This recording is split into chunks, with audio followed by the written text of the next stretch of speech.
નમસ્કાર મિત્રો, વિડીયોમાં તમારું સ્વાગત છે। તો મિત્રો તમને જણાવી દઈએ કે તમિલનાડુના પંબન નજીક દરિયામાં માછીમારોની જાળમાં એક માછલી પકડાઈ, જેને જોતા જ માછીમારો ચોંકી ગયા હતા, કારણ કે આ માછલી મળે તો મોટી આપત્તિ નજીક હોવાનું માનવામાં આવે છે।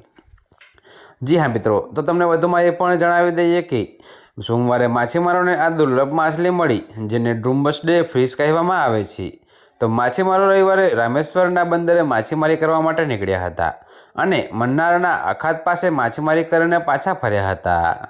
જો કે મિત્રો, માછલીની તપાસ કરતી વખતે તેમને એક વિચિત્ર અને પાતળી માછલી મળી। તો મિત્રો, આ અસામાન્ય માછલીને ડુમ્બસડે ફિશ કહેવામાં આવે છે। તેની શોધ સૂચવે છે કે સુનામી અથવા ભૂકંપ જેવી મોટી દરિયાઈ આપત્તિ નજીક છે। તો મિત્રો, આ માછલી ખૂબ જ ચમકતી છે અને તેનું વજન આશરે 6 કિલો છે। તેને ઓરફિશ તરીકે ઓળખવામાં આવી હતી, જે ઊંડા પાણીમાં રહે છે અને ભાગ્યે જ માછીમારોની જાળમાં પકડાય છે। તો મિત્રો, અત્યારે હાલ માટે આટલું જ। મળીશું નવી અપડેટ સાથે, અને જો તમને અમારા વિડીયો પસંદ આવતા હોય તો વિડીયોને લાઇક, કોમેન્ટ, શેર અને અમારી ચેનલને સબસ્ક્રાઈબ કરવાનું ભૂલતા નહીં મિત્રો।